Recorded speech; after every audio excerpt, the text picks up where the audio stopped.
Hello, I'm the Nostalgia Collector. Welcome to my Nerd Cave. So, today I wanted to highlight some spooky games in my collection. Now, not all of these are entirely horror, but they are, say, horror adjacent.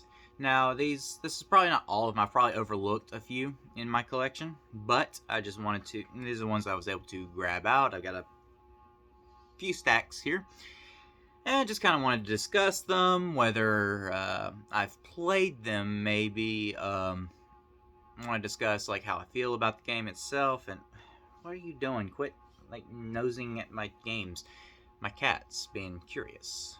And where was I? So I wanted to kind of discuss whether I've played them or at least seen some gameplay, seen some reviews on them. I don't know, but we're just gonna kind of dive on in. I'm gonna start with three new ones that I've recently added here. Okagi the Shadow King, not necessarily a horror, more of a kind of comedy, quirky RPG where a demon possesses your shadow. So I don't know, it seems kind of dope and kind of fitting in. So not off to a very scary start, but yeah, it's one that I was just excited to pick up yesterday. If you've seen my pickup video yesterday, then yeah, I was kind of excited about that. This one I am very excited about, and I'm actually probably going to play this today while I wait on my date. Yeah, I have a date, believe it or not. Yeah, the nerd has a date. This is Indigo Prophecy. It is a paranormal mystery thriller. I'm super excited to play this one. So, like I said, I'm probably actually going to pop this in here in a minute. Now, you know what? It's a recent one I was just playing. Not really horror. It's sort of a kind of a quirky comedy platformer. Sphinx and the Cursed Mummy. It recently got a HD port on like Switch and I think PS4, so you need to check this out. It's a really damn good game. So yeah. This one is sort of a third-person action shooter slash psychological horror. This is Alan Wake for the 360. I have played this before. I beat it before years ago, but I recently picked up a 360 Slim, and so decided I was going to pick up a couple of games that I used to own for the 360. This being one of them. I haven't picked up anymore. This is like the first 360 game I've actually rebought. So Alan Wake, pretty dope game. Now we're going into real horror.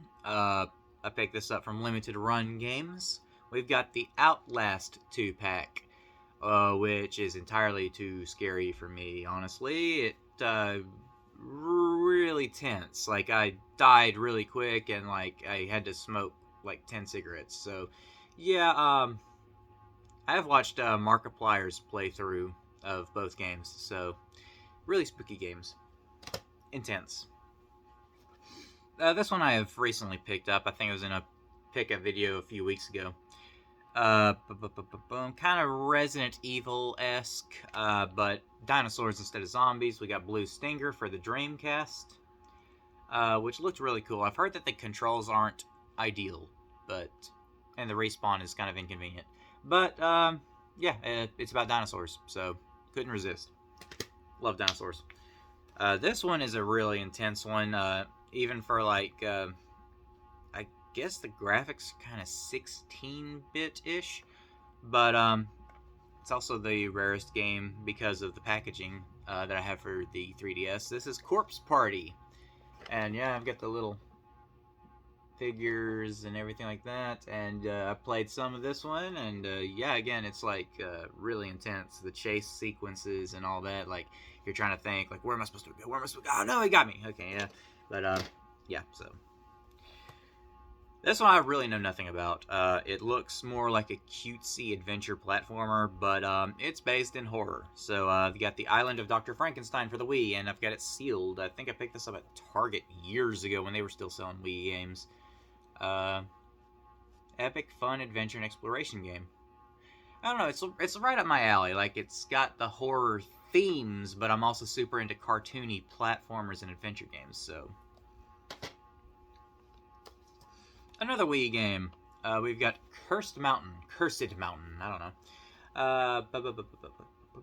I actually don't know much about this one, so looks kind of dope though. I like the cover art. Looks spooky. for a Wii game. So don't really think of like mature horror type stuff for the Wii, but alright, so one of my favorite franchises of all time. So here we have Scooby-Doo Unmasked. I honestly was not overly impressed by this game. It was like way too linear, and I don't know, like even the gimmick where you change costumes to get new abilities just really wasn't grabbing me, but maybe I just didn't play far enough into it, I don't know. Me personally, I preferred Scooby-Doo Night of 100 Frights, which is a lot more open. You can explore in whatever order you want to. Certain areas are locked off until you get a certain amount of items, and when you get certain tools to help you explore further. So it's a lot of backtracking, but it's a lot of fun for me. So I really enjoyed Night of 100 Frights. There's a third Scooby-Doo game on the GameCube in this generation. I just haven't picked it up yet. What was it? I can't remember. One of my all-time favorites. Got Luigi's Mansion. Ghostbusters with Luigi, and I do identify with Luigi. I am the second sibling, and I am taller than the first sibling, but less popular than the first sibling. So, but yeah, Luigi's Mansion. And Luigi's Mansion Dark Moon, which was also good, but not as good as the first one. I have not played the third one yet. I do not own the third one yet. Really want to play that one eventually. I was actually looking for it yesterday when I went to Alabama Game Exchange, and they just didn't have it at the moment, so whatever. Yeah, I'm going to talk about that one in a bit because I got the bigger box for it down there. Okay, so kind of a mini game collection where you're trying to find your friend who disappeared, based on one of my favorite franchises of all time. You got Goosebumps Horrorland for the PS2. It's fun, but kind of a waste of time, honestly. I don't know. Like, if you're into if you're into doing like just the mini games as you progress, this is it. But probably better than the like Universal Studios or Disney theme parks, any kind of theme park game like that. But I don't know.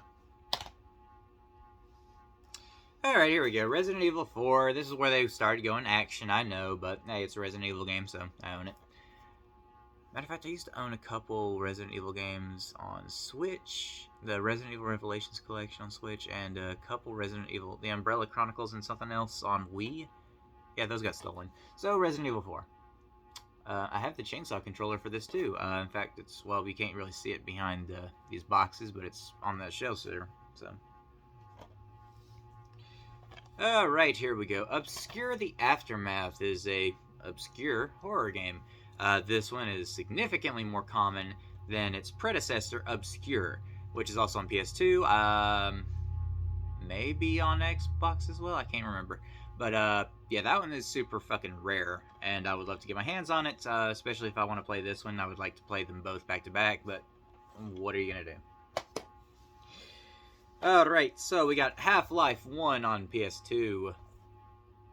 I don't know, first-person shooter, sci-fi, about aliens and stuff like that, so kind of dope. Somewhere down here with Half-Life 2, but we'll get to it eventually. These are not in order. They are jumbled up. We got Extermination, which is, I think, a third-person shooter horror game. Don't really know much about this one, actually, so maybe I ought to play that one, too, at some point, since it is spooky season. We got one of the all-time classics here. We got Silent Hill 2 for PS2. I mean, what can I say about Silent Hill 2? Everybody knows Silent Hill 2, right? There it is. It's the greatest hits version, but still, it's Silent Hill 2. Alright, we got Resident Evil Outbreak here, another Resident Evil game. What can I say about it? This is actually a pretty fun action horror game. The Suffering, wherein you play a character who's a convict on death row. then all of a sudden the lights go out in the prison that you're in, and then you hear a lot of screaming, and then you come out, and everybody is like demons, and which a lot of them are like themed from the execution that they would have gone through as a prisoner. So like, you know, lethal injection, electrocution, hanging, stuff like that. So, but it's a really fun game. So. Another one that, like, what can I say about it? It's Silent Hill 3. I mean, I am missing the soundtrack disc. I've got the game, but I'm missing the soundtrack. And the soundtrack goes for exorbitant amount of money on eBay by itself, let alone if I was just to buy the complete version. So, maybe one day. This is one that's been on my playlist for quite some time. I don't even know if it's particularly a horror game. Hang on. Conspiracies, etc., etc., etc. Paranormal. Okay, yeah. So, yeah, Second Sight. Don't know much about it, but I think it's been on my playlist for quite a while, so. Alright, we got a few PS4 games down here. We got The Last of Us Part 2 and Part 1 remastered on PS4. Played all the way through Last of Us, pretty damn good game. Started Last of Us 2, have not finished that one. I got to where they started using dogs to track you down, and like, I don't know, I couldn't get past the part, and I like put it down, and like just haven't gone back to it yet. So maybe I need to get back into it. Would you get off it, fluffy weirdo? Okay, we got Until Dawn. I watched Markiplier's play through this one, so very interested. It involves Wendigos and a slasher, so that's kind of dope. Okay, we're gonna move over here now. Super Nintendo game is. Do I have all? Yeah, okay. This Super Nintendo game is more of an action platformer, but everybody knows it's a Super Ghouls and Ghosts, very difficult game. So yeah. Alright, we got Alien 3 here, based on the Alien franchise, so, you know, I included it. Maybe not the best game, it's an LJN game, so watch Angry Video Game Nerd's review of it. One of my favorite games on Super Nintendo, actually, Castlevania 4. Super Castlevania 4, whatever you want to call it. Everybody knows the Castlevania games, right? So. And then this is a repro cart. The only time that I approve of repro carts is if it's a game that never released in America, and somebody did a homebrew of it and ported it to an American console. So I've got Clock Tower, which was a Japan exclusive, but now I've got this. Well, it was Japan exclusive until the PS1 era. I wouldn't mind picking those up at some point. Mostly because they're rare, but, you know, also because I like PS1, so. We got Castlevania 2 Simon's Quest. Weirdly enough, I think this is the only Castlevania game I own for the NES. We got Monster Party. That's like a fun platforming game that's like super quirky and fun. So, JonTron, I think, did a review of that, and that's the reason I bought it. We got Ghosts and Goblins, which is kind of the predecessor for Ghouls and Ghosts. So, alright, we got one that's based on Jaws. It's an LJN game. It's not as bad as Angry Video Game Nerd made it out to be, but yeah, so we got Jaws. One of the classics in cinema. One of my favorite games on NES. We got Gremlins 2. Also, Gremlins is one of my favorite Christmas films of all time. And Gremlins 2, I dare say I like better. Because it's just so goofy. So, Gremlins 2, really fun game.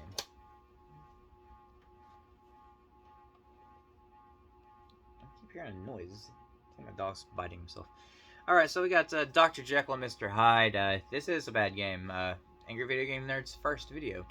But, yeah, so Dr. Jekyll and Mr. Hyde. Classic in literature, classic in film, but not so classic in NES.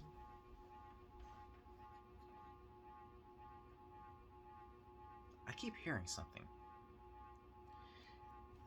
Okay, so we've got a complete in box game that I apparently bought for $2 at a thrift store.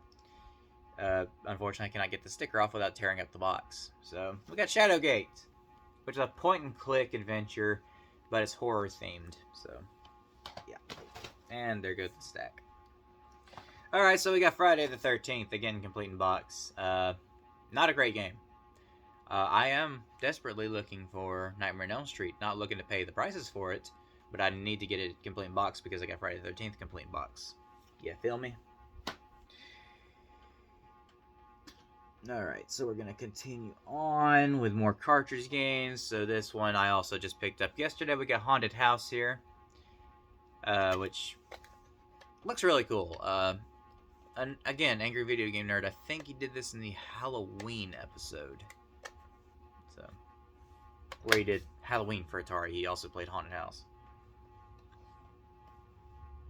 Okay, we got Werewolf the Last Warrior, which upon looking at a couple reviews, they weren't very impressed by this game, so I'm kind of questioning picking it up, but I don't know, it's been on my to-buy list for a while, so I grabbed it. Now, some N64 games here.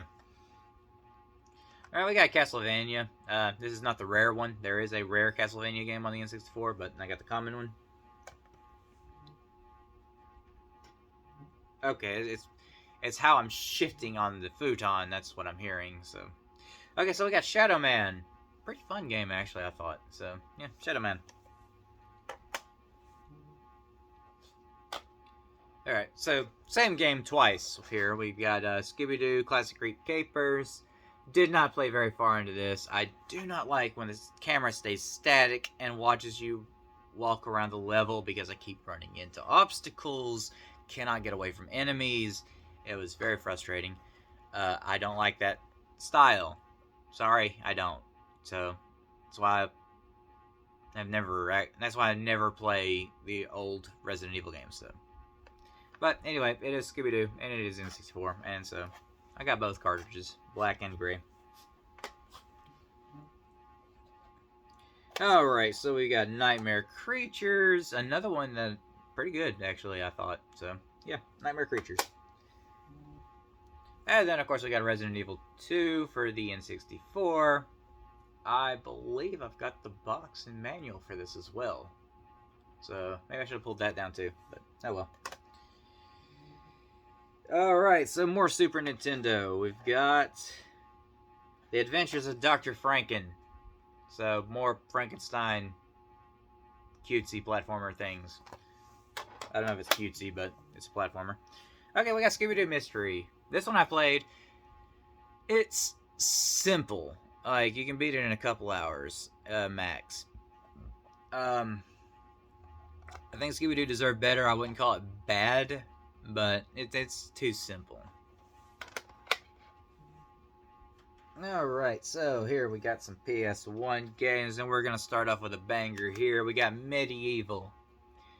This one just recently got an HD remaster on PS4, or maybe even remake on PS4. But, yeah, this is like one of the all-time classics here, so. Fun platformer. This one I actually know very little about. Obviously, I know about the subject material, but I don't know much about the game itself. I don't think I can really find too many reviews on it. But this is Dracula, but the Resurrection for PS1. I love Dracula. Like all the way back to the 30s. I love back to the 20s even with Nosferatu. But yeah, so Dracula Resurrection. I don't know, maybe it's one that I should pop in sometime. There we got Resident Evil 3 Nemesis for PS3, for PS1. I mean, what do you want me to say about it? It's Resident Evil 3 Nemesis. I mean, everybody knows it, right? So, yeah.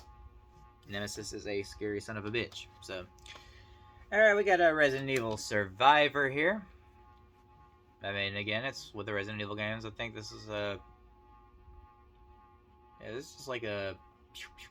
Just a shoot-as-you-go thing, right? Maybe even a light gun shooter? No, I don't... Ow! Fucking goddamn, Finn. Stop, dude. You cannot control your claws. Alright, Resident Evil Director's Cut. Finn probably wants to go back outside, so he's trying to get my attention. There's another one that's got, like, the Resident Evil camera setup thing that, again, it's just not my thing, but I don't know. It's kind of a cool game, though. It's Martian Gothic. Unification. So, again, it's like a pretty cool game. I think that the stages that I saw, the hallways that I was in, were small enough that where the camera placement did not really interfere too much with the game. So this one does not have the manual, unfortunately. So we got a Resident Evil Hail to the King. Again, it's got the Resident Evil camera, which this game is not that good, honestly. So, which is a shame because I love the Resident Evil franchise. Here we got Parasite Eve, a RPG horror game from Squaresoft. Really damn good game, actually. I would love to find the sequel sometime. Fortunately, those are getting hard to find. Speaking of hard to find, this is probably the rarest game in my PS1 collection, and I bought it for $2 apparently. This is Echo Knight, and this is a really damn good kind of puzzle point-and-click adventure type deal. And with like it's really spooky setting, and you're trying to help ghosts to wrap up. You know, they got unfinished business, so you're trying to help them wrap up all that. And yeah, like I need to get back into this and like finish it at some point. Alright, so we're going to jump into original Xbox here. We got a Silent Hill 4 The Room, and this one, is this the only Silent Hill game I've actually played? I don't think I played 2 or 3. But anyway, I got Silent Hill 4, and I did play this, and it's a really damn good, spooky, fun time, so. Okay, this one's more first-person shooter action, but, it's Area 51 for original Xbox. Again, it's a really good movie. You play this special soldier dude infiltrating Area 51 because there's a massive breakout and you're shooting aliens, and then at some point you get infected with something, and so yeah, but it's definitely worth a play. Here we go. So we talked about the first one earlier on PS2. We got Half-Life 2 on Xbox original. This one did not come out on PS2. The Half-Life 1 did not come out on Xbox, which is really annoying, but I don't know. So, Half-Life 2. One of the all-time greats. Like, nobody has anything bad to say about Half-Life 2. This one is a really good game. I played a lot of this one. I think I need to get back into it at some point. But The Thing. It's sort of a sequel to John Carpenter's The Thing. And I think even John Carpenter himself, like, said that it was good. And that it was canon. So, yeah. If you're a fan of The Thing, play the game. And ignore the prequel that came out in like 2011. But watch Thing from Another World from the 50s. It's the original and it's good. Okay, so we got Doom 3. And I got the Steelbook edition. I think I picked it up for $5 at the thrift store. God damn it, man, stop! God damn! So Doom 3, I mean... Sorry, my cat is just... being weird. So Call of Cthulhu for original Xbox. At one point this was actually a super rare game, but it's actually come way down in price recently. I do need to get the manual for it eventually. I cannot find the manual by itself on eBay, like ever. But yeah, a really damn good game though. I've played a big chunk of it, then I got stuck because my dumbass didn't create 2 save files and couldn't go back to where I needed to pick up something that I missed. So anyway, so I probably have to restart this and like play the few hours that I put into it already. But yeah, so Call of Cthulhu is a really damn good game. Alright, this is more of a walking simulator, I think. But it's kind of a spooky setting though. This is the Layers of Fear Legacy. I don't know, it's kind of fun to just kind of sit there and just walk through and, you know, experience it. And again, wait. Oh, I thought I picked this up from Limited Run. No? Maybe not. Okay. So, yeah. And then this one. This is a limited run game. It was originally on Sega's CD, I think, and then they remastered it, and Limited Run Games put it on Switch for some reason. So I've got Night Trap, which is so full of, like, really cheesy FMV. So, if that's your thing, Night Trap. But, Honestly, I would prefer to have the Sega CD version just because retro games, right? So, but anyway, I saw this and I couldn't resist. This is like when I was heavy into buying as many Switch games as I could. So, yeah, uh, saw that and decided to pick it up off a limited run. So, yeah. Anyway, that's all I got for you. At some point later this month, hopefully, I'm gonna have more movies. I want to discuss like movies that I'm watching this month. So anyway, I've been the Nostalgia Collector. Remember, physically, you would never die, and I desperately hope to see you in the next video. Bye bye.